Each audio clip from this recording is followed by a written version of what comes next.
Welcome back to this week's episode of the Money Game podcast. Today we have the amazing Lisa Morton, owner and founder of Roland Dransfield, a Manchester and London-based PR agency. You never stop learning, do you? You've always got, and there's always people to learn from. If you communicate better, you can create better outcomes. Lisa started her business from a kitchen table straight after the IRA bombing in 1996. She ran it through pregnancies, crashes, and a pandemic. I got to a point where I'd sold everything that wasn't nailed down in our house. I'd get it outside and yeah, your network is your net worth. I was working for absolute peanuts and Mum couldn't believe it. But I just thought, well, I'm prepared to do whatever it takes. What's driven you over all the years?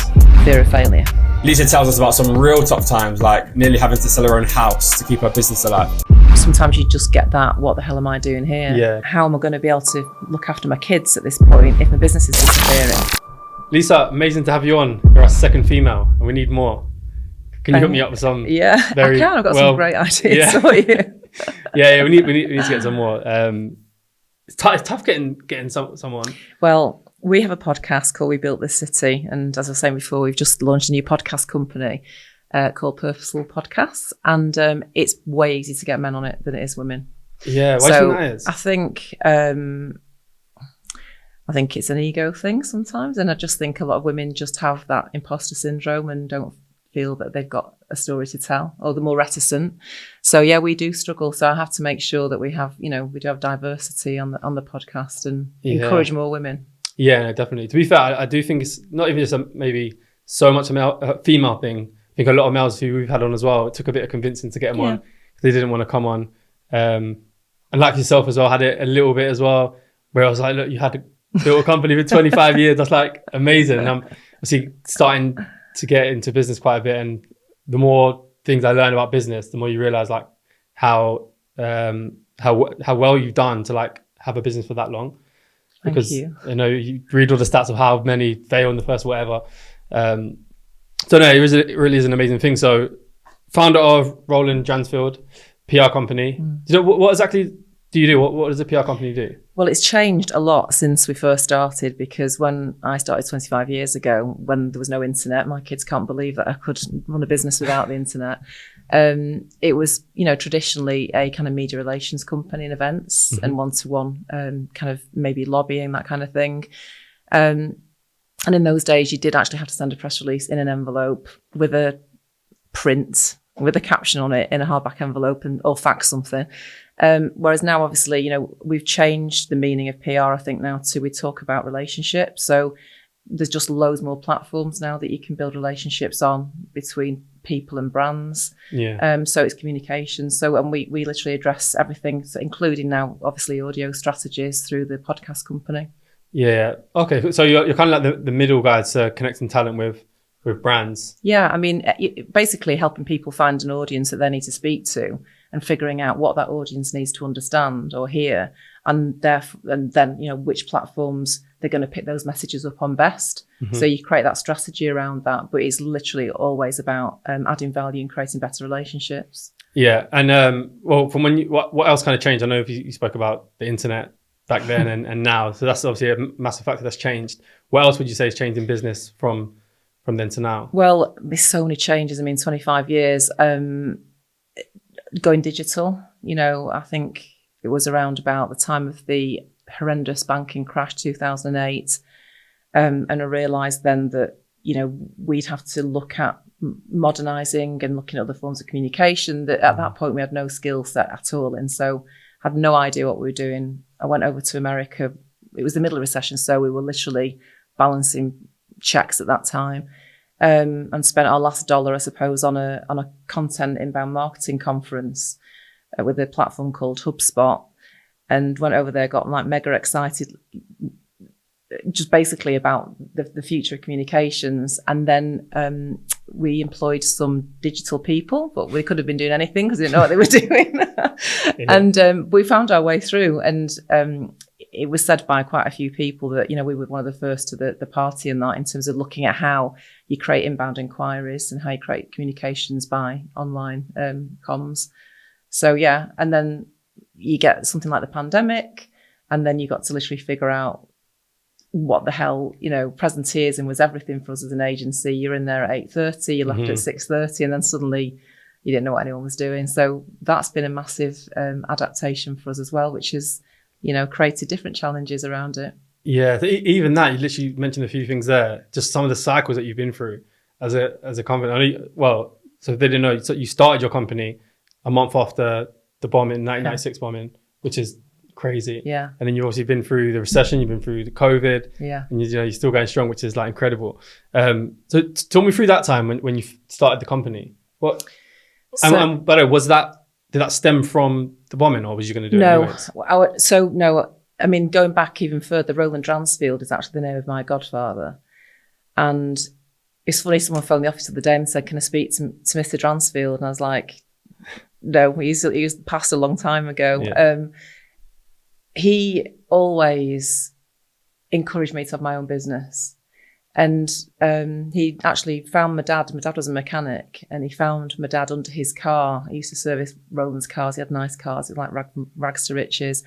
Like my dad, liked the way he serviced and his kind of customer service. So he gave my dad a job, and my dad ended up having a business with him. But Roland used to come to our house in Salford and say to me, job was just over broke, he said. So you always have to have your own business. And in those days, like in the 70s, not that many women, I suppose you wouldn't naturally, you're going to be a nurse or a teacher or something. Yeah. So I got to a point where I'd sold everything that wasn't nailed down in our house. I'd get it outside and really? Yeah. And my friend's dad over the road, he grew lettuces. So I asked him to give me his manky ones that they didn't want. And I made lettuce butties and sold them to the school kids. We were 2 doors from the school. And then one day he came to the house and he said, I had a bucket and a sponge. I was 8.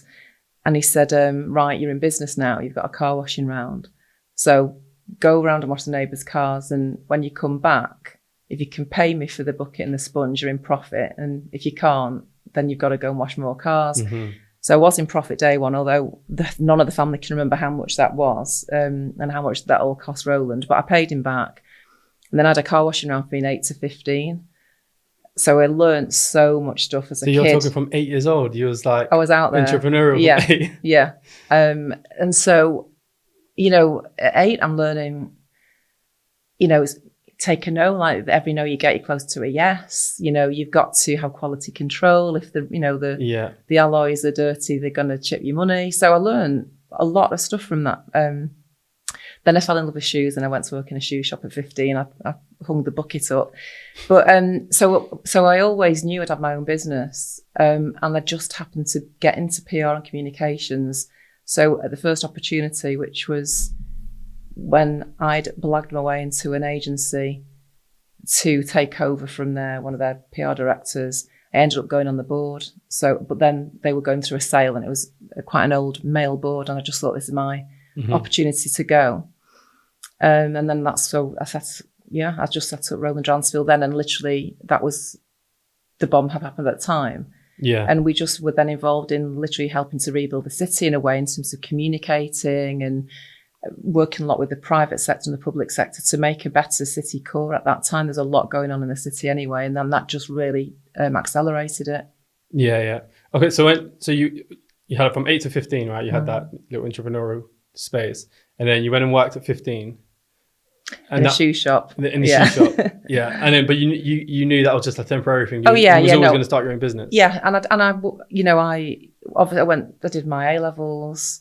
I worked really hard. I went to university and stuff, but I was always a grafter. Like I always felt that in the future, even being a young girl at 8, that you had to be able to provide for yourself. Like I never thought I could ever be in a situation, even then I remember being married to somebody and me not have my own independence. So that was absolutely the core of who I was as a young person. Do you think that all came from Roland? I think a lot of it did, yeah. But then I think also, in those days, it was, women should have it also. There's a real feminist movement in that era. And I just thought, well, just because I'm a woman doesn't mean to say that those opportunities aren't out there for me. And I never thought there would be a barrier. Yeah. So in between having that job at 15 and then starting your own company, would you like purposefully picking up skills, knowing that what kind of skills were they and how were you kind of acquiring them? Well, I did so much stuff. Like I worked in every bar going. I worked in the States in hospitality, which was an absolute eye opener. So yeah, so I think that for me the key always has been though it's how you treat people and how you build relationships up with people. And I do believe, like, you know, it's your network is your net worth. I think I've always been conscious about relationships and building those with people, because you just don't know when they may come in handy. I don't mean in a profiteering way, but you know, you know, we have challenges, like we've had challenges through COVID and the recession. It's always those people that you'd helped in some way, added value to them, that they would come and help you, and you could ask them without any issue. Yeah. Do you know what I mean? It's so many times, like throughout my life, where for whatever reason, if it's lack of communication, where you kind of burn a bridge a little bit, and then you end up, that person is actually useful in some way. Like, oh, I should have. You know, you're a bit younger. Oh yeah, I should have handled that a little bit better. So yeah, no, definitely, get you mean there. So starting the company, what kind of challenges did you face early on? No internet, although I didn't realise that at the time. It wasn't a challenge at the time, was it? Overworking. Overworking? Yeah. So I got an ulcer quite quickly when I started the business. Were you just like hammering it every day? Yeah. So do you think you need to do that? Not obviously to a point where you're like making yourself ill or anything, but how going back, how much would you have come off of it? Because it's tough, isn't it, when you're trying to build something? You just want to do it every day, don't you? Yeah. I think that's in me. I think I'm pretty much go like that. I don't really, even now. I mean, I don't have the ulcer, and I do have more balance. But I think in those days, and also I was driven so much to prove myself. Like my dad. My dad was an entrepreneur, he was successful, and I always felt like growing up that I had to be the fastest runner, I had to be the best show jumper or the best ballet dancer, did everything, or the best in the class. It was always like based on that approval. I mean, he did love me, but I was very aware of that I had to prove. So when I started my business off, you see, he just thought that PR, he called it organised lying. He was an engineer. Well, he's an engineer. He made stuff. We had 100 welders on Trinity Way, Salford. You know, it was stuff, and he couldn't really understand the value of what I was doing, what I wanted to do. So I think he was a bit dismissive of it as a business.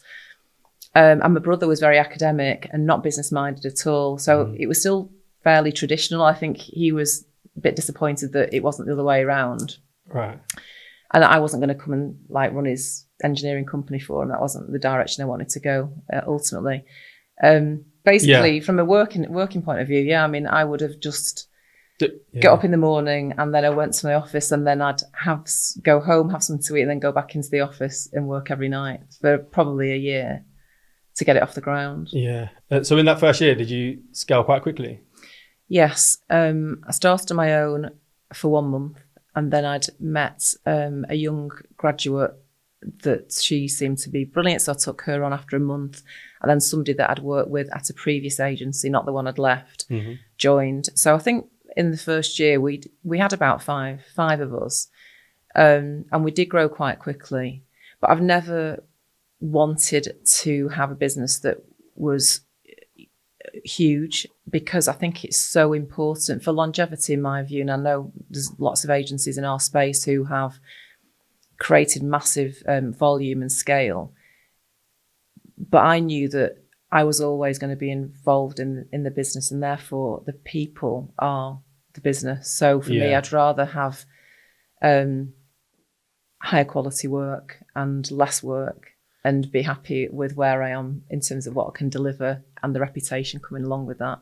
Yeah, as in like you personally being able to be involved in all the things that are going on, rather than just like you have loads of staff, they're dealing with it, not yourself. Is that kind of what you mean? Yeah, I mean, I'm not involved in everything now at all. And there are, you know, it's funny because, you know, you find your lane and you know what lane you're good at. You're good in.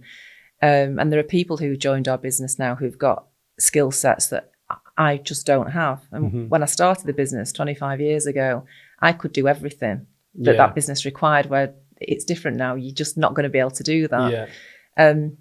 But I know it was important for me to be able to keep control of the quality, and also like how we show up as a business. I do admire organisations that are massive that are able to do that. But for me, I always still wanted to have that light touch and be involved with the clients because that's what I really enjoy. Yeah. So how does that look? Does that sometimes look in terms of turning down work a lot of the time? We will turn down work that's not right for us. Yeah. And I will always honestly say to a client, if this work isn't for us, I'll tell you. Because, occasionally we have, when we're smaller now in terms of size of business than before COVID, but our margins are the same. So, and we've obviously got, we've moved the business into different areas, but we have in the past, when you take a job on because you've got high overhead and you've got senior people in your team, that they say, yeah, we can do this work. And you have that red flag and you think it's not really our bag, this. Yeah. But more senior people think that'll work for them. And you always know, but I will hands up straight away if I don't feel that something's right for us now. There's just no point. Yeah. What things that usually I don't feel right? Well, I mean, an example of that recently, which is because we're so clear now on our values as an organisation. We did a massive piece of work around that 3 years ago, which absolutely kept us afloat in COVID, the value piece, and how we showed up as a team. But I set those values because at a time in the business, as I was talking to them, we had some senior people in the organisation who had been major lateral hires and had done that to try and scale the business fast. And although their skill sets were great, maybe their values weren't aligned with me as a person and how I wanted Roland Dransfield to be. Yeah. So I found that we were pulled away from really, how I want to show up in the world as a person and as a business. So I did this piece of work to make sure that those values are very, very intact. And some of those values are around making sure your team is safe and secure and they're empowered and they can believe and trust their leaders. So we don't just, because someone's got a big title and a big name and they've been at a big agency, doesn't mean to say that they can have behaviours that aren't in line with our values. And so we worked very hard on a piece of business in lockdown, which was so challenging because we'd never actually had to work remotely like that before. And it was a huge pitch, 4-way submission, and we won the business, which was amazing. But very, very soon into that business and starting, the red flags, because the behaviours of not the immediate client, but some of the client team were so against what we stood for that I couldn't say to the team, these are our values, but I'm going to make you work with people who are so intrinsically opposed and unaligned with what we, no matter what the fee is. And it was a huge fee, and it financially was a get out of jail for us after COVID. That after a couple of resets, I had to go to the client and say, look, these are our values. And therefore, we can't work with your team because I can't hold my head up in the office with the team and say that's what we stand for. And, to be fair, he said, I really know what your values are. I get them. I understand them. I can't change what I need to change fast enough with this partnership here in order to make a difference to you and your team. So we parted company. That was a tough decision in a way financially, but it was very, very easy because I just this is who we are as a business and we can't do that. So that safety and that empowerment and the team's morale went through the roof. I was going to say they must huge amounts of respect, right? Yeah. Especially them knowing financially what you could do. And if you still turn it down. Huge shout out to one of our sponsors, Say It With Diamonds, an amazing jewelry company founded by a friend of mine, Charlotte, who you might have seen previously on this podcast. Say It With Diamonds have brilliant collections for everyone, male and female, and for any age.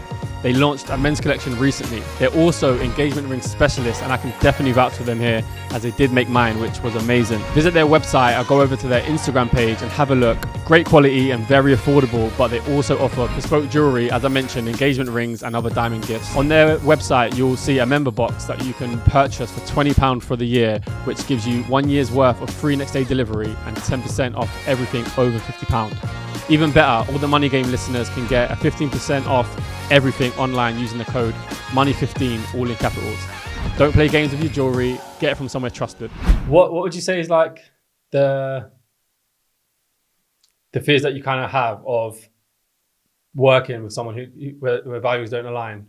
What comes from that? Do you reckon? What the downsides ends up happening in your experience? Well, it's just a horrible experience all around. And I think as a leader, how can you put your team through that experience when they're going home at night and they got their head in the hands? And loads of agencies do it. I mean, we interview people and there's not that, I don't think the teams are protected necessarily. You know, when I was growing up in my career, I had to work with some extremely sexist, misogynistic people. I had no choice. And I wasn't protected from that. So it's very important to me as a mother as well, because I have a lot of young people going through the team, that, you know, I make sure that they're in a safe place, and that if they don't feel comfortable with anything, and I'm not saying it's along those types of lines, but even being criticised and being called out for stuff that's not okay, then no, that's I'm confident enough in our ability as a team to do very good work. Yeah. To know that, you know, one of our values is admit it, fix it, move on, which isn't a cop-out. That's a very real look. We will admit to our mistakes. And we're in a relationship, you're just never going to get everything right. But if the values are right, the integrity is right, you can have those difficult conversations. And quite often, I think where you get to, where there has to be a reset, and you can have that conversation, that where you get to is much better than before the mistake in any case. And that can be in, you know, coaching your teams. It can be, you don't have to just get rid of everyone that just goes through a wobbly patch at work. They might be dealing with some really awful stuff at home. So it's about that compassion and those values all the time. Yeah, no, for sure. What kind of inspired that, you know, bringing the values, that kind of piece onto your team? Well, where we're filming this podcast, it was the first day we're moving in here. Right. And I had been away for a week and I'd been on a long haul flight, and I turned my phone on. And when I turned my phone on off that flight, it was an absolute... Just pinging off. Yes.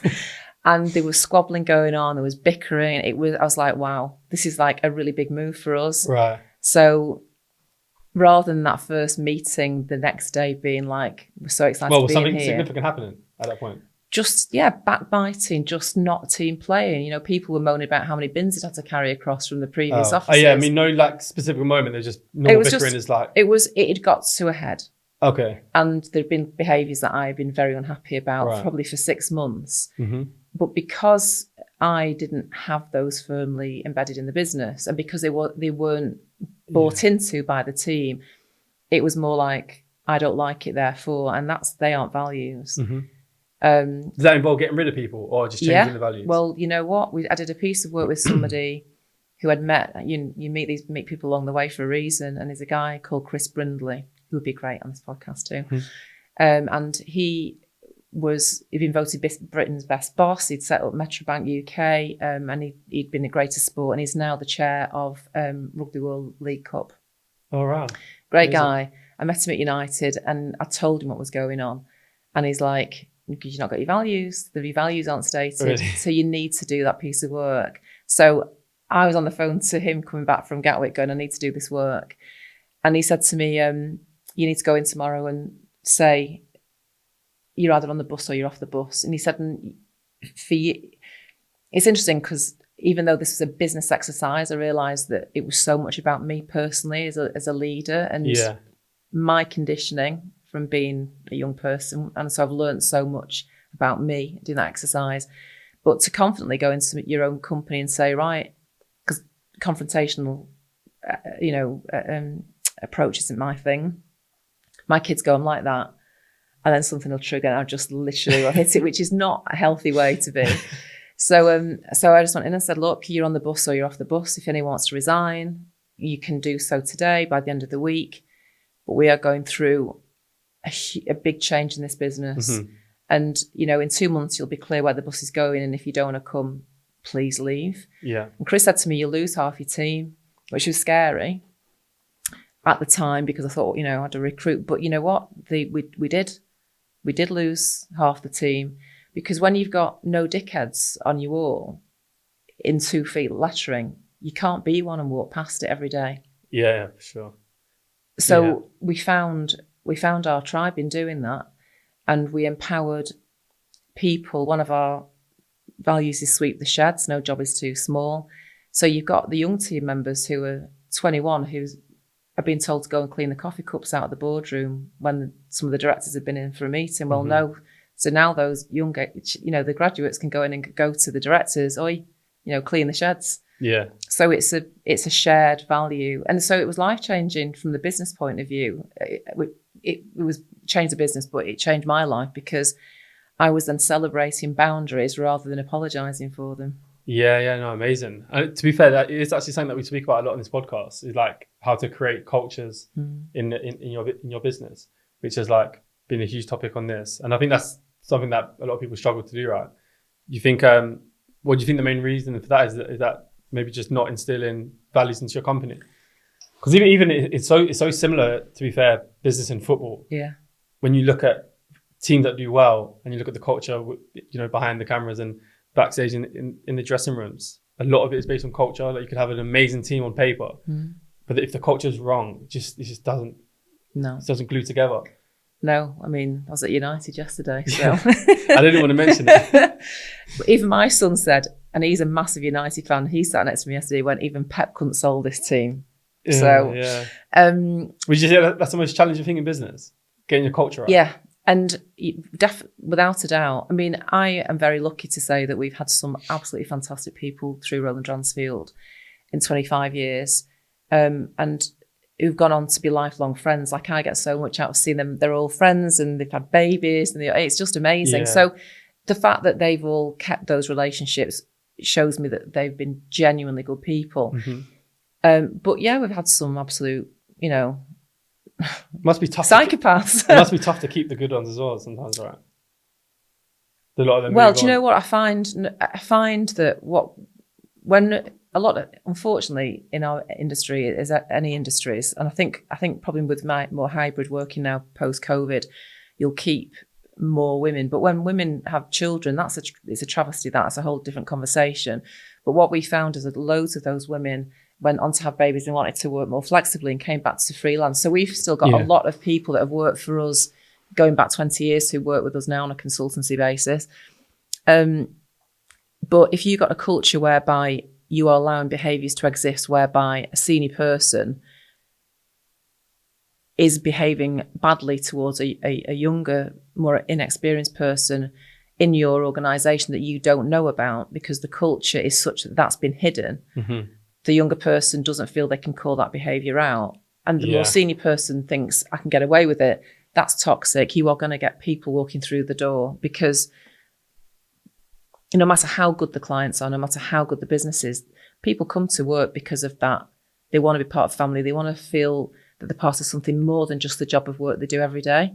Yeah. And it's your duty to create that. So for me, the biggest piece of work you need to do is on your culture and making that a great place where people want to come and stay and develop over a period of time.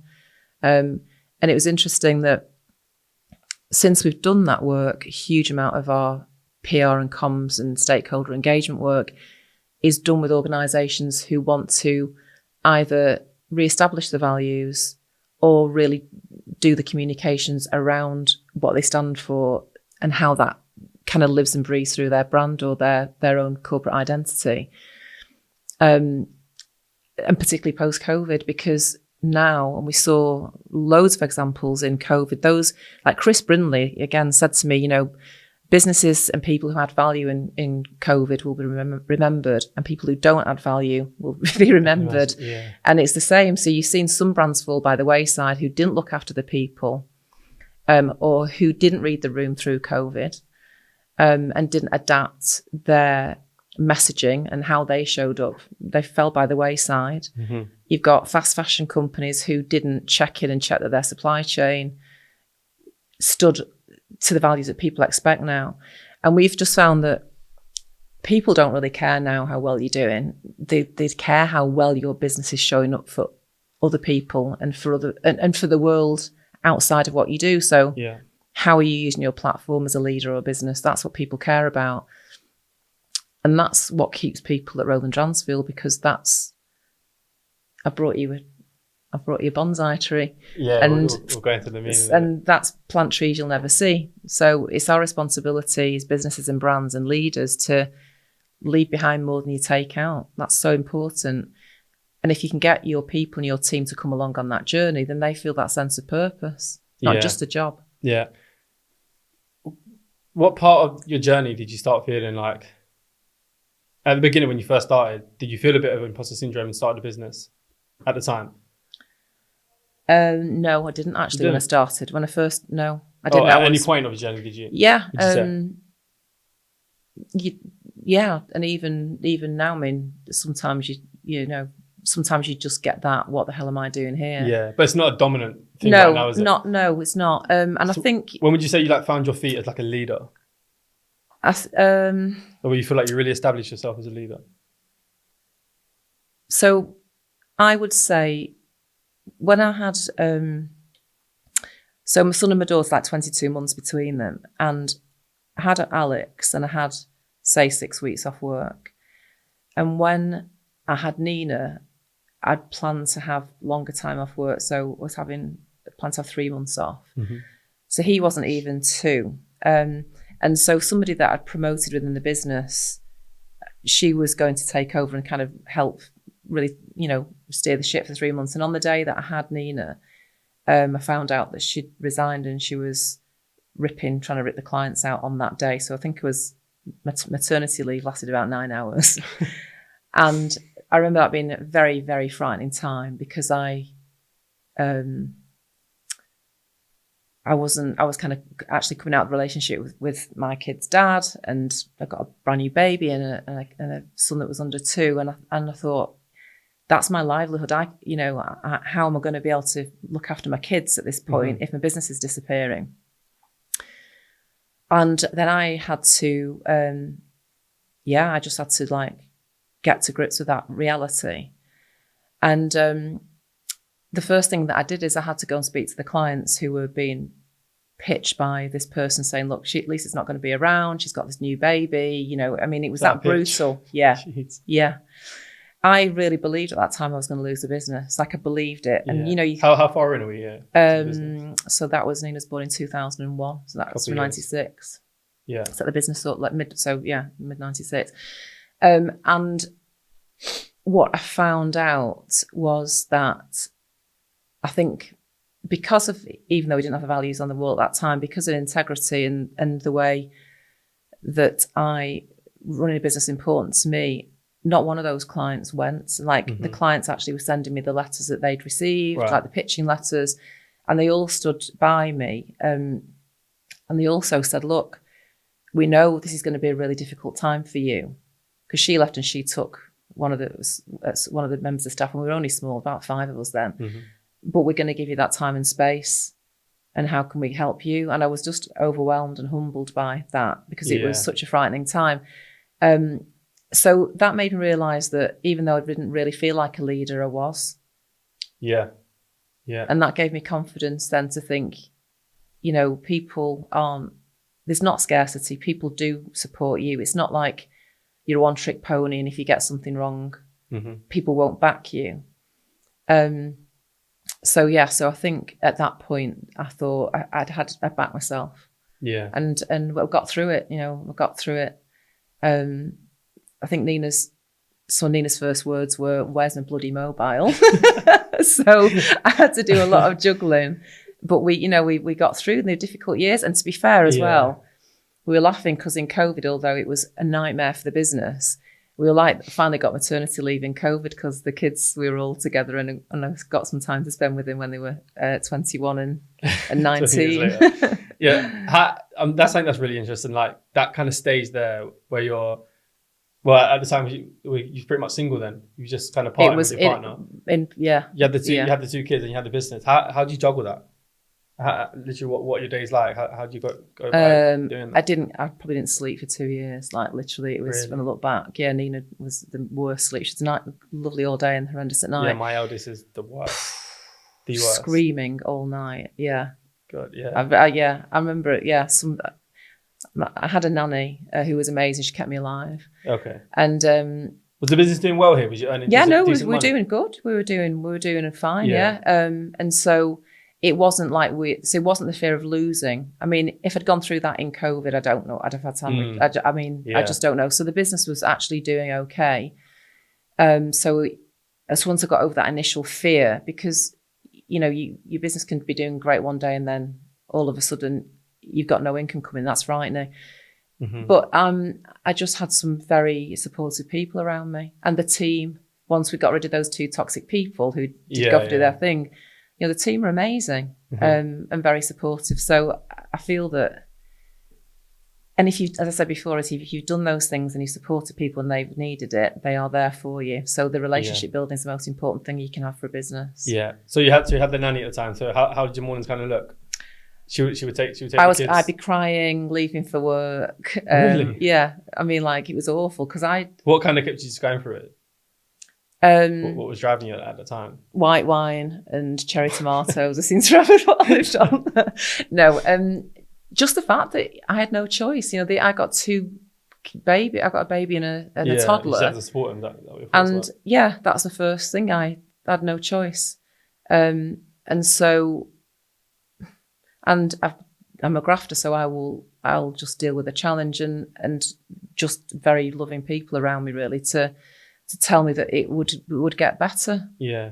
How was what are your kids' thoughts on like business and the business you've got now? Yeah. So when Nina was about 6, she'd quite often come into the office, and all the girls, we'd had a pretty much female team at the time, and they were saying to her, they used to sit her in my chair and stuff and go, when Mummy was getting older and she doesn't want to run the business, you could have come and run the business and work with us. And I remember her saying, looking around one day, and she went, I could. Well, she was younger than 8. She was young, and she went, I could, or I could work at a chocolate factory. So that was where she was in her life. She's never shown any interest in the business, although she's done some freelancing with us because she's a musician and she's done some of the work on our podcast. And my son, he is entrepreneurial. He went to UCFB, did a degree there in business and finance for sport, but it's a different world now. Like, I was programmed to have a career and have my own business. And, I was thinking about law, I was thinking about the traditional professions when I was at uni. But now the kids don't see it like that. My daughter's got a gig portfolio, and she's a singer, so she got 3 different jobs. And my son is designing websites on the side. He's got a clothing range. He's he's also doing work at the airport at the moment because they're paying him a fortune. So they've got this, they have these gig careers, don't they? Yeah. Which I find makes me a bit worried at times. I think, where's this straight route where you? But I get that they're requiring so many different skill sets that the world is very different now. Yeah, is that something that you purposely instilled in them, business and? I think, like, the dad, the dad is also is entrepreneurial, and think they've always been surrounded by strong work ethic. And although at times he said that how hard I've had to work has put them off working hard. I mean, they used to say that because there was a lot, but I was able to create time for them because I have had time that I've been able to. I've never missed a nativity play, for example. We've done all of that, but yeah. I think they are. I'm proud of them because they work hard. Neither of them are slackers. Yeah, that's good. I really hope you're enjoying the show. I would just like to ask for 1 minute of your time to tell you about my sponsor whose support makes the show possible, CPC Finance. CPC Finance is a finance broker that specializes in sourcing and packaging a wide range of property funding. You name it, from buy-to-lets to commercial properties, auction investments, property developments. They are everything you'd want as a finance broker working for you on your property deal. They're extremely experienced. They know their market extremely well, which means they can move quickly. They're on the ball. They've been in the game for 30 years, which has enabled them to, 1, build very strong relationships with a variety of lenders, which as an investor is super important, especially when things don't go to plan. Deals in certain situations aren't straightforward, which is often the case. They are bespoke specialists. And 2, they have a brilliant understanding of all types of property investing. They know the strategies, they understand deal structures. There isn't anything these guys haven't seen, you know, they're seasoned pros. So if you're someone looking for property finance of any kind, go to cpcfinance.co.uk, and on the homepage you can schedule in a call at whatever time or day suits. Do you have any other like ventures, or any other businesses other than Roland Dransfield? So we set up the podcast company just recently. So I've not formally launched that, but we've now got I think there's 8 live broadcast productions that we're doing. So we'll work with businesses and brands and individuals to use audio strategies for their businesses. So that's very exciting, and I feel proud of that, because that shows if you take your life in a certain direction, like you're doing, opportunities come that you never even have perhaps imagined. And then with our podcast, We Built the City. We Built the City Limited. So we're now using that also as a platform for if brands and businesses need specific engagement around all the key agendas, say for GM, Greater Manchester or Manchester.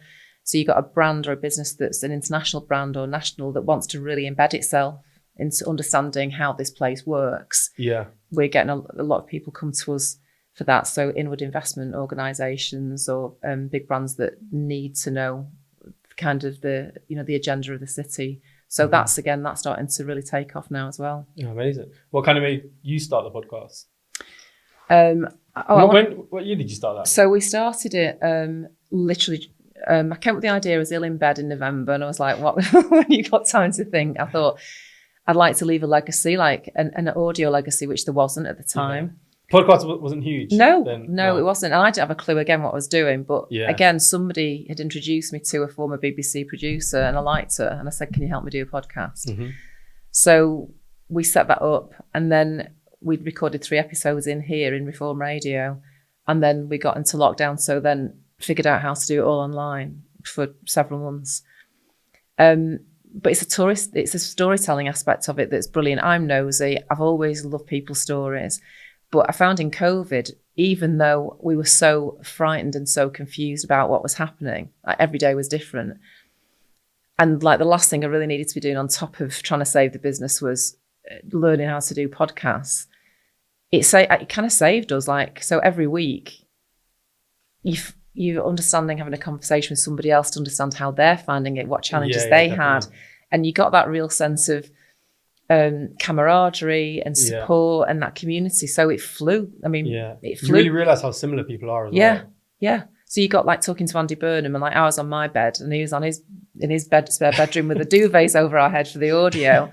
And, you know, he's worrying about how can I show up and lead again every day? Like, what do we do today? So we're all dealing with these things, and it was empowering, and that made me feel safe and secure that all these questions that we were having, we can all actually help each other out. And I would say, you know, if anyone's considering doing podcasting, you're doing this now, is you build amazing relationships by having these conversations that you can call on if you need them. Yeah, no, definitely. Do you guys record yours as well, like visuals? Or is it just audio? So we do record them. We didn't the first, obviously, we did the ones in lockdown on Squadcast. So, but if we have to do them now, they're on. Can you add the Riverside if they're remote, which you get the audio and the video. But hopefully your nice team here is going to get involved with us to do something. Do you know, it's just so much. I wanted to avoid doing any over Zoom. Yeah. Because I think, just like you said, the networking side is great, and then meeting people in person is so much better. But anyone looking to a podcast, it's definitely amazing, isn't it? It's a lot of hard work. It's not as hard. It's a lot harder than I thought. When you're looking in at someone making a podcast, like, oh, you just go have a convo. But it's actually a lot harder than you think, isn't it? So what challenges have you found then? Well, the setup was tough. I was like, wow, this is a lot more to it than I would have thought. Just like choosing to use microphones or not, the setup, does it look how I want it to look? And then you're so excited with the first 5 people that you want to speak to, and you're like, oh, I've run out of people now. And you find more 3 other people, which is cool. I think the most challenging part was probably the setup. Then after that, I think it was pretty cool. Like you mentioned as well, when you first start listening back to your voice, like, oh, God. But I got over own that. it now. Yeah, I got over that quick. To be fair, I play football, so I've done a few interviews. And I've had that before. I was like, oh god, I literally can't listen to myself speak right now. I know. But that's usually because they're just boring football interviews. And I'm speaking to people like yourselves and business people, so it's a lot easier. Very different. It's a lot easier to listen to. And usually the other person speaking, I'm just like listening and taking the info. What about you? What's been the most challenging?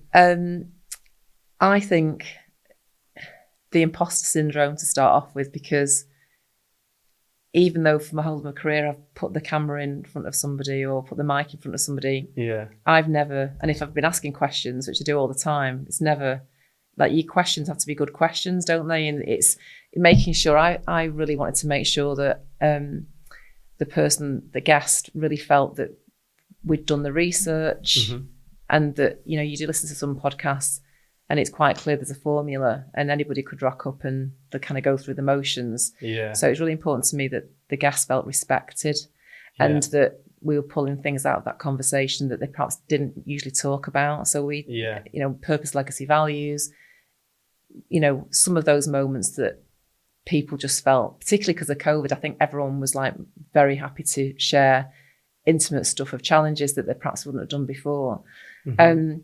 But just being part of the actual creative as opposed to creating the creative, I found I used to get really nervous before I did the actual interview. It's interesting. To be fair, that's true about like preparing the questions. I make sure, like, so I have a list of questions that I want to ask, because I realized, like, the first two that I did, when I first did them, I left. I was like, shit, I did like 5 questions that I didn't ask. And I do these literally because a lot of it is a selfish reason. I want to like learn and know things that, you know, the guys of people that have been on here have gone and built. So it's like, make sure, okay, these are the questions that I need to know. So obviously I'm going to try and apply it to my life and whatever business I'm looking to get into in the future. So I always thought mine would be good because I'm really curious and I ask a lot of questions. So I'm looking for that would be cool. So yeah, I always write it down now. So I'm like, I can't leave. Lisa can't leave until I've asked every single question down on his iPad and I've ticked all of them. So yeah, no, it's super rewarding. And it's a great development though, isn't it? I mean, sure. you know, and it's important, I think, you know, we talked about, you know, my business 25 years, you're looking to have other, you know, strings to your bow. You never stop learning, do you? You've always got, and there's always people to learn from. No, it's amazing. And without it, it's like, it's hard to connect with people, isn't it? But then when you're doing a podcast, it's like you're creating something together, which is pretty cool. So no, that's a really good thing. But no, going back onto it, one thing I actually missed that I wanted to ask you about your business is, so in 1996 when you started, right, the vision that you had of your business in, let's say today, how close is that? That's such a good question. Well, to be honest with you, I don't think I'd thought it through. It was such a, like, to start a business at that time, I was just like, get me at it. I just want to start something. It was, let's see what happens. But what's always been important to me is that people think that I show up and do a good job and that I do what I say I'll do. And if I can't do it, that I'll be honest.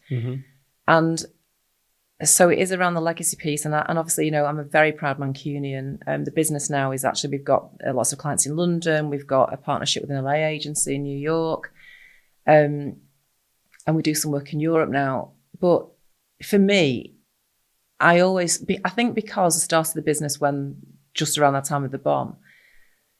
And when I started my career in Manchester, all the buildings were black. I loved it, but there was nothing here. Really. You couldn't go and find something to eat on a Sunday in town. Everything was boarded up from 5 o'clock unless it's you were going to a club. So at that point, I just was really conscious of the fact that I was involved in building an iteration of Manchester that was going to be better than the previous 20 years. And I was conscious of that. And so therefore I was very aware of the fact that even as a young person, I was being allowed to come and get involved in something that was legacy making with people that I had a huge amount of respect for.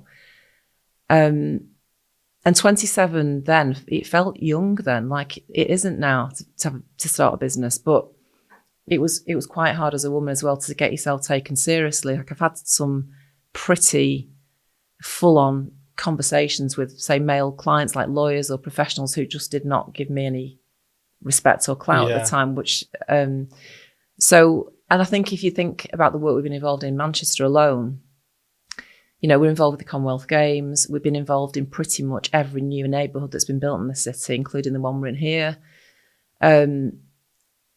We've been involved in those big pieces. I mean, we were involved in the response around the arena attack. We were involved in a huge amount of charitable work after COVID. I set up United City with Gary Neville. That was about a COVID response to Manchester. Amazing, yeah. So I feel like in those 25 years, we have put footprints down in Manchester that I will be very proud of. So when I'm long gone, and we built the city, which is deliberately because I wanted to celebrate those stories. You know, I do feel that I've been privileged to have a platform to be able to help Manchester be the amazing, amazing city that it was, but it's even better today. Yeah. Do you know when at the time where the bombing was it? Did you have the idea of starting the business before the bombing? Yeah. You had the idea? Yeah. Did it affect your mind at all about whether you was going to do it or not after that? And how I'm sure everything was obviously crazy at the time. Yeah. So at that time were there any like actual pros in starting the company at that time? I know it was a terrible time, but like COVID, it always turns out to be a benefit somehow, doesn't it? Yeah. Which I couldn't have predicted because there was so much change. There was an emergency response. There were eyes on Manchester from Westminster. There were conversations going anyway, but that bomb speeded everything up. Private sector came together with public sector. Doors were open. Mm-hmm. There was budget because people needed to spend money to make those things happen. Yeah. So I definitely think for the business to be born at that time, plus, you know, we made ourselves very, very helpful and people remember that. So I think it created a lot more opportunity potentially and doors open. And there was a dynamic there, definitely, that wouldn't have been there, I don't think, unless that bomb had gone off. Unfortunately, there was enough notice that nobody was, you know, seriously injured. Yeah. I think, I was reading, also I read about it more since I knew he was coming on. And I it was a long time, I was maybe, 3 when it happened. So I didn't know loads about it. I was surprised that no one died when I was reading it. I was like, that's pretty amazing. And bit of a controversial question, which could trigger like some people in today's world. But do you think it's easier to start a business now or in 1996? I think now. Easier now? Yeah, I think it's easier now. Why so? Technology, you know, cost of entry to start a new business up. I think communication is easier. I think young people can start businesses off. You know, you can be 16, 17, 18. You can start a business off. I think you're taken way more seriously now. That old boys school network was definitely there when I was starting my business off. Yeah. I mean, I'm not saying it's gone. There's loads of work to do there. I mean, there's lots of examples of that still. But I think, you know, there's more opportunity for diversity in business. You know, it was difficult. Like when I started mine off, you know, I got a lot of closed doors. Mm-hmm. And I think you had a head start if you'd been to university. Yeah. I think if you've not had that traditional education, I think it was really tough then. Mm-hmm.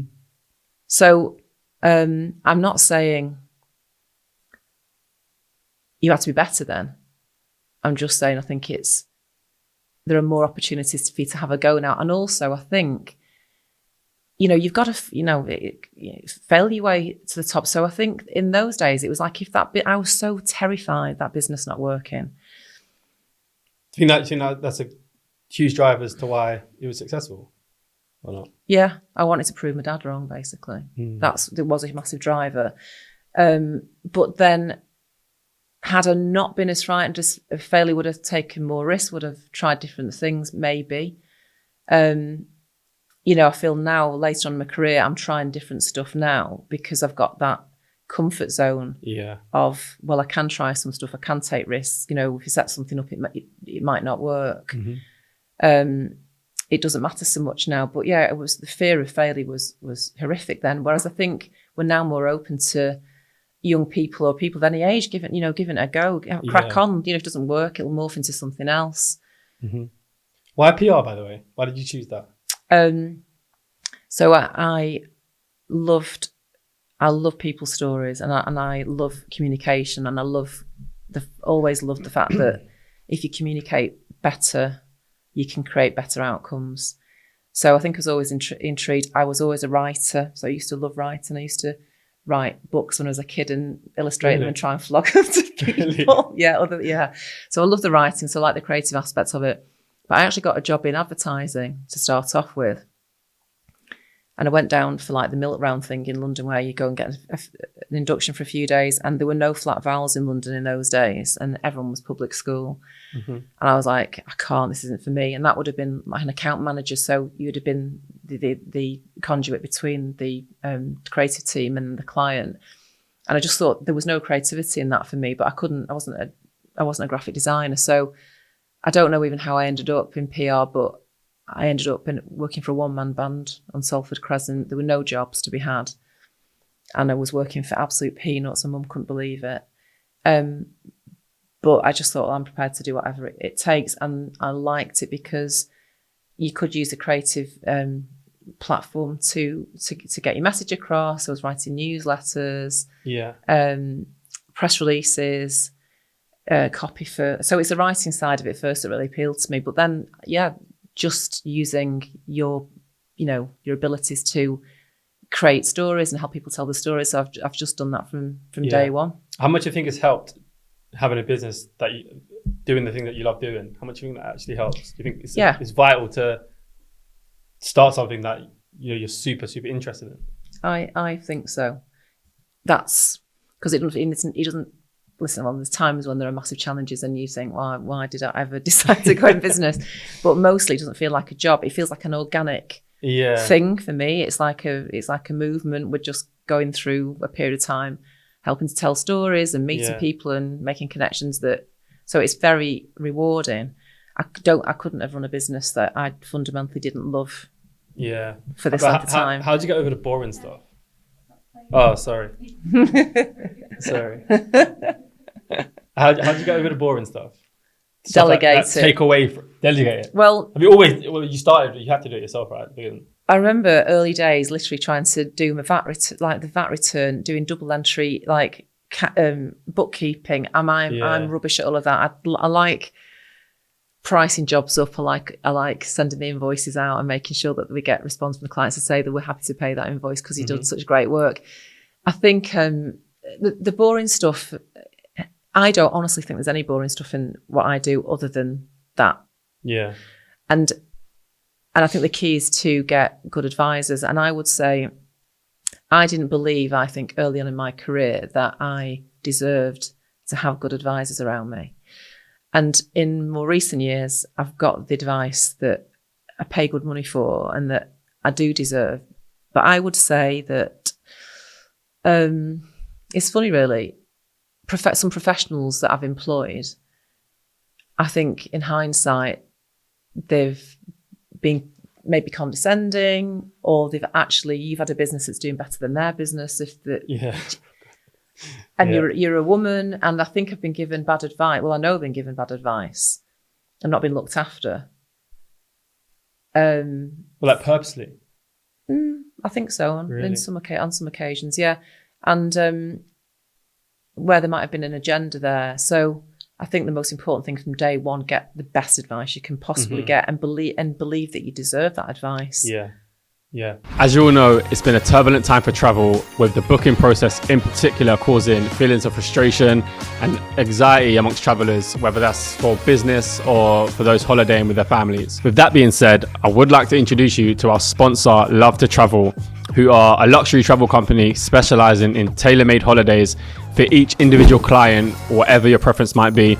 Love to Travel will be sure to meet your requirements. As an ambassador of Love to Travel, but also from personal experience, I'll definitely recommend them to take away all the work and stresses of booking your travel. For me, the personal service stands out. They're contactable at any time, email, over the phone, WhatsApp. They also cover a variety of holiday types: beach, ski trips, safari, sporting holidays, and also have an additional service such as private jet and yacht charters, as well as restaurant reservations. No request is too complex. All holidays are fully ATOL insured to ensure you can book with complete confidence. Get in contact by visiting their website, www.lovetotravel.co.uk. So that leads me on to another question I was going to ask.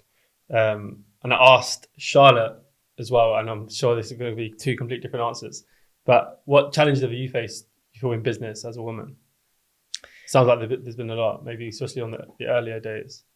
I mean, I never expected, in the main, then not really. Like I know, this whole women in business thing, and I get that, but I would say I've been very lucky, and but I would probably say around some of our clients who were professionals, like from the professional services, it was so old school. You had to really stand your ground with them, because otherwise you were just some young woman who they had a certain opinion of that, and you weren't a professional yourself. You weren't an accountant or a lawyer, so that was definitely a thing at the time. You have to feel like you put on a bit of an act, like a bit of being a bit more colder than you usually would. I had a few arguments. I've had a few with partners in a law firm to say I will not accept this, and I will just resign your account if you don't take me seriously, don't give me the respect I deserve. So I got quite strong in that. But then I think also a pull of wanting to be a mum and having a business. I found that difficult, and those challenges around those years were hard because I felt like I wasn't doing either thing properly. Like I didn't want to be handing my children over to somebody and going out to a business which is really challenging at the time. I didn't want to do that. So I think not sometimes feeling that you've got that space to do both things is a challenge, and I'm glad to see it's much better for women now that want to return to work or have a more flexible way of working and not have to just do one or the other. But in the main, I would say no, I've not had anything that's really been a huge obstacle to me as a woman now. But you feel like there has been some things that you maybe realise, but they just haven't been enough to knock you off trail or anything like that? Nothing that's been, I've not. No, I've been, and I was surprised sometimes when I was working though for, say, a female business owner that she didn't call out behaviour of her clients towards me, which is why it was so important for me with my team to make sure that there was an absolutely safe space where everyone is respected and is treated equally across the piece. Yeah. How much do you think building a business and building a company over all these years has helped parenting? I feel like there's a good link there. For me? Yeah. They've my kids aren't spoilt. They understand the value of things. They don't ask for stuff. They're generous. And, they have seen me work hard to provide them with opportunities.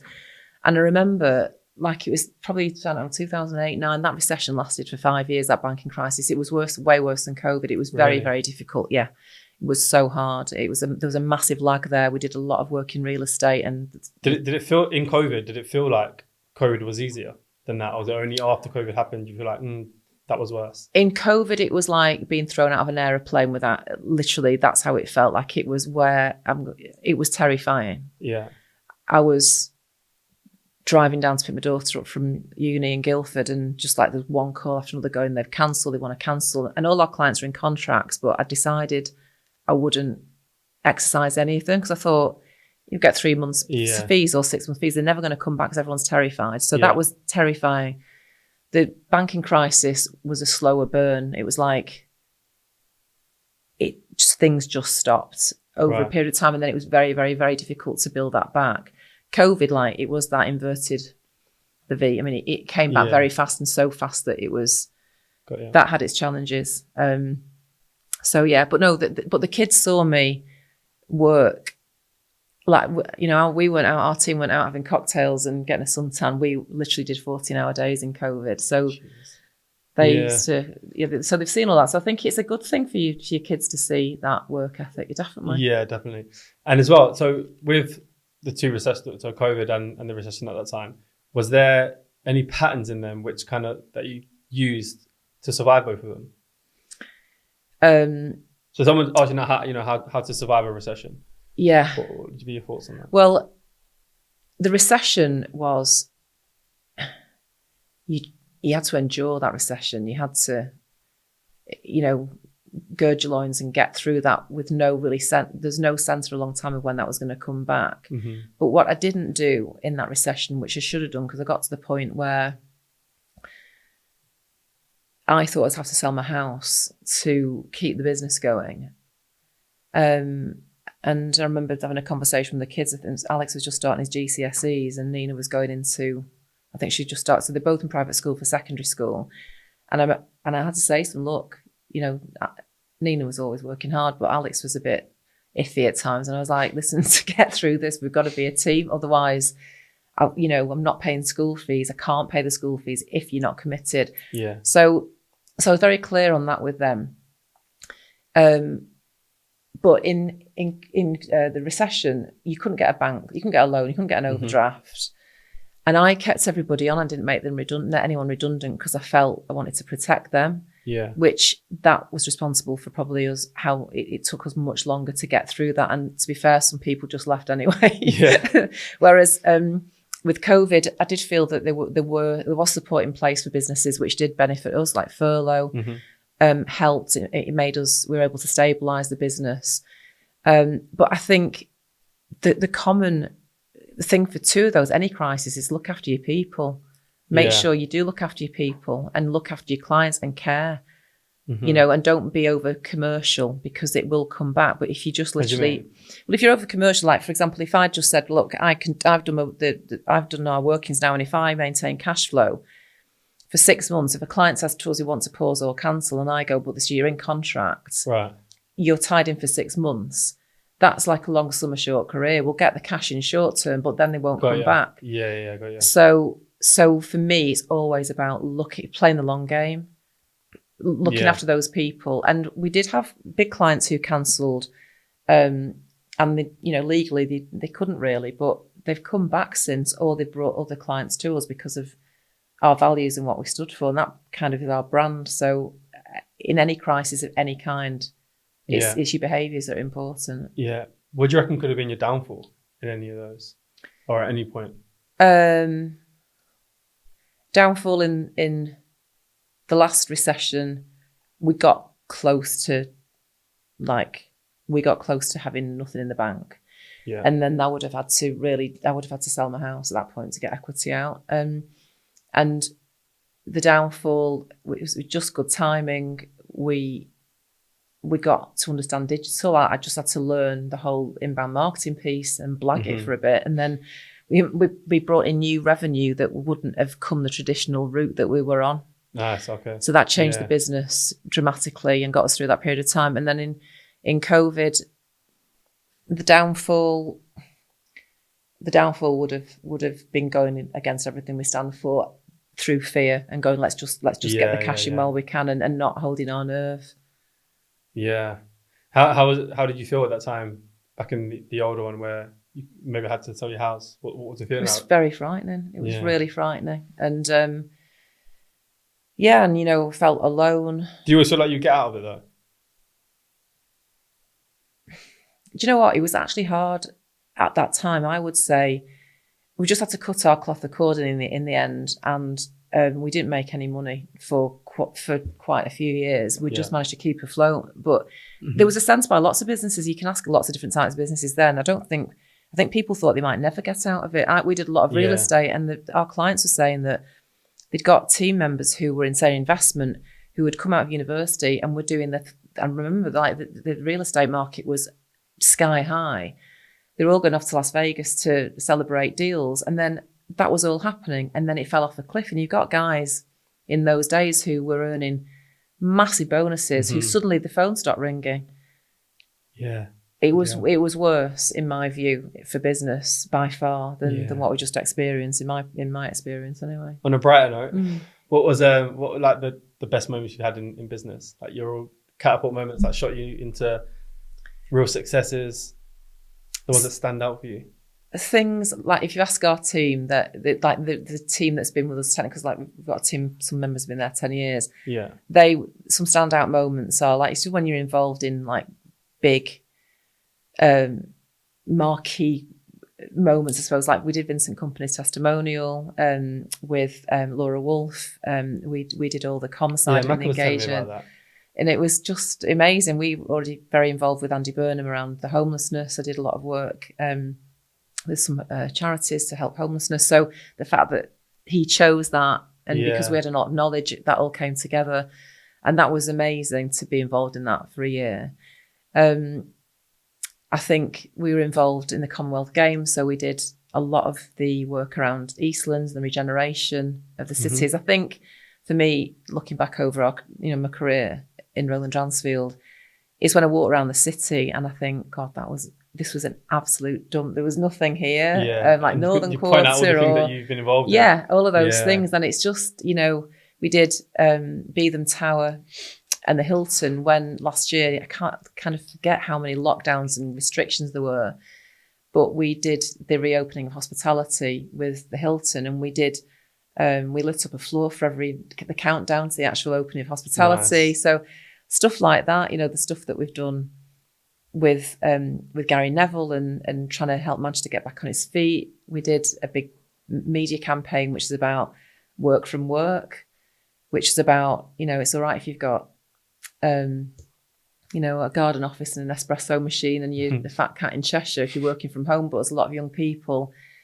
who have no Wi-Fi or they don't have a laptop and they're sharing, accommodation that's just not right for working. So we did a piece of work around that. So stuff like that, where it's the planting tree stuff, that's what makes it great for me. That's what creates kind of my magic moments. Yeah. So you want to go into the full meaning of what the plant So is? planting trees is that we've got 15 values, and that's my favourite value, and it's plant trees you'll never see, and that's create a legacy out of respect for those who follow.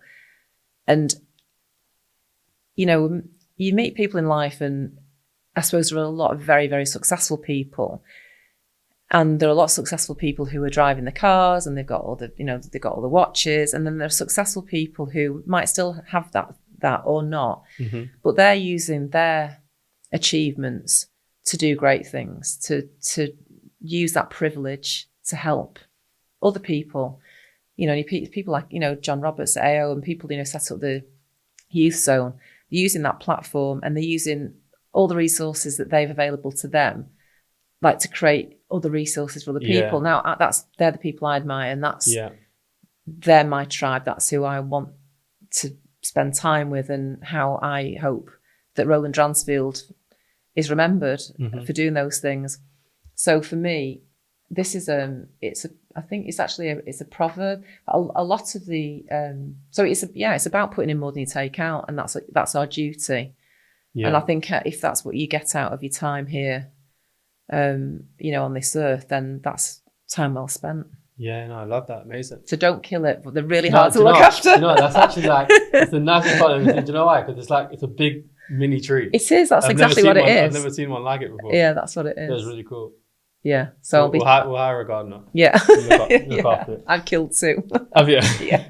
So what's next for you guys? What's the plan for end of this year, 2023? So we're going to be hopefully celebrating our 25th anniversary, although it is a year late, in September.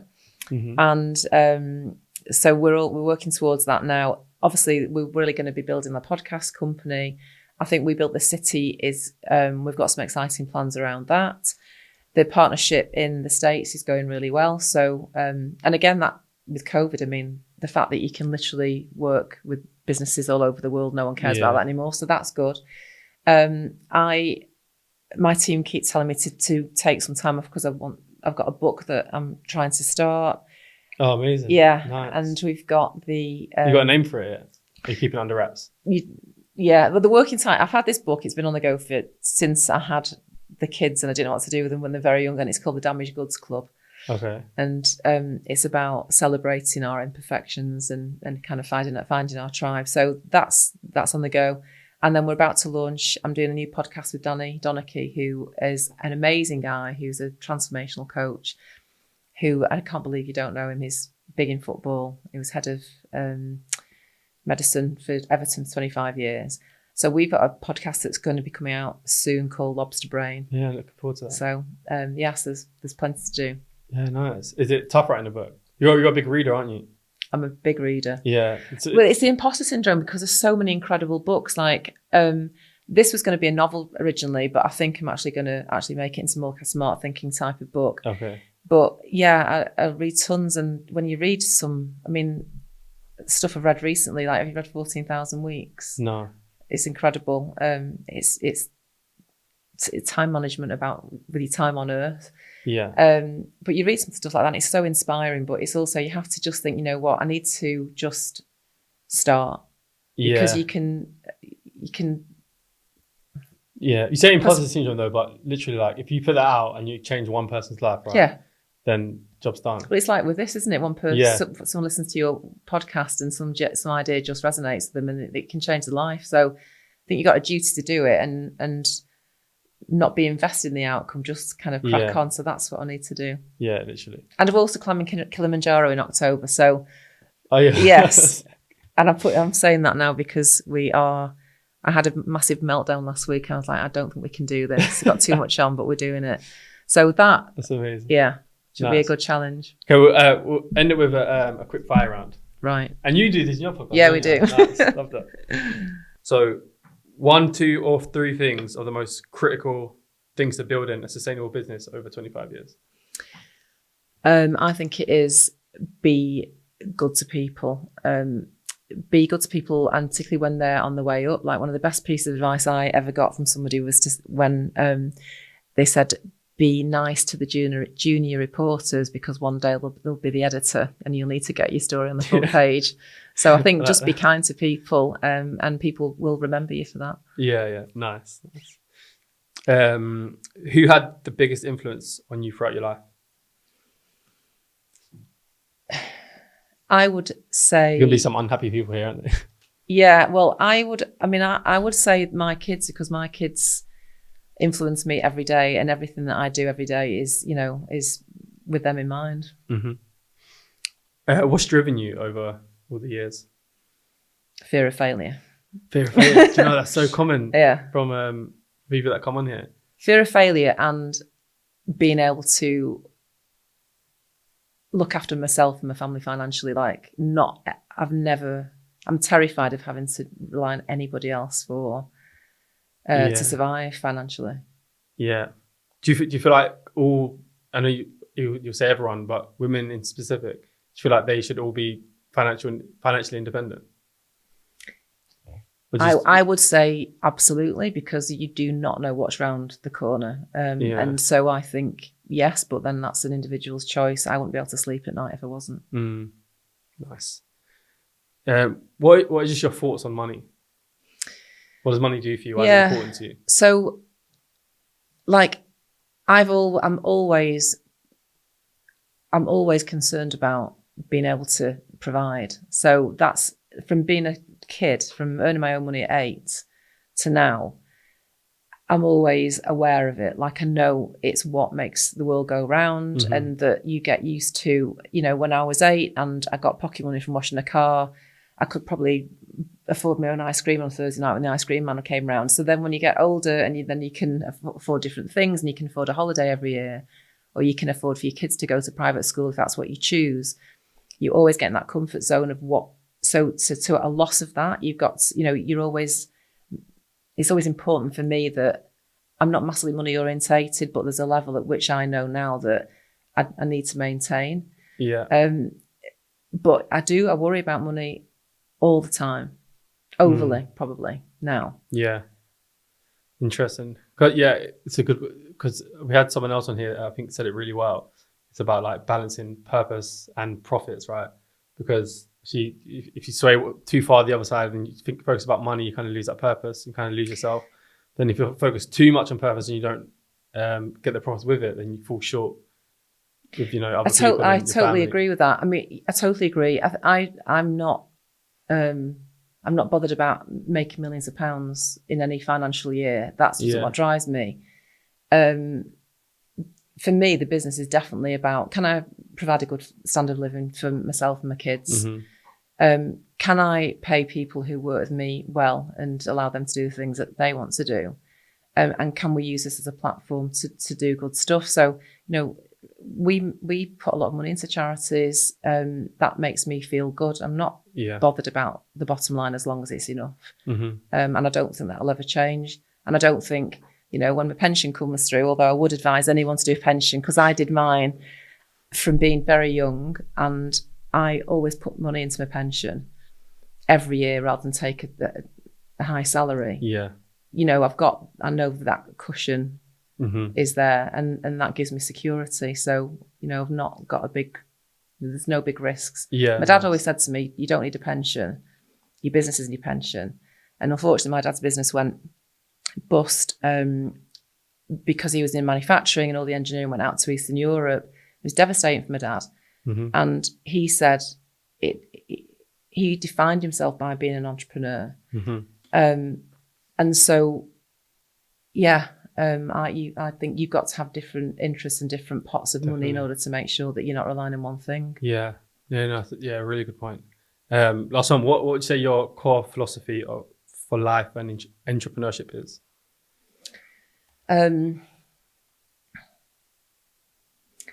I think I just believe do what you say you'll do. When you said you'll do it, the way you said you'll do it. And if you can't for any reason, be honest. And be humble about that. There's literally no point in bullshitting or trying to paper over something that you've done that's not been good enough. And if you know it's not good enough, it doesn't matter if the person, your client or your team don't think it's good enough, it's you. So it's like that honesty and humility around that. Love that. Very good note to end it on. Thank you. Thank you so much. Really enjoyed it. No, that was amazing. Good to have you on. Thank you. Thank you.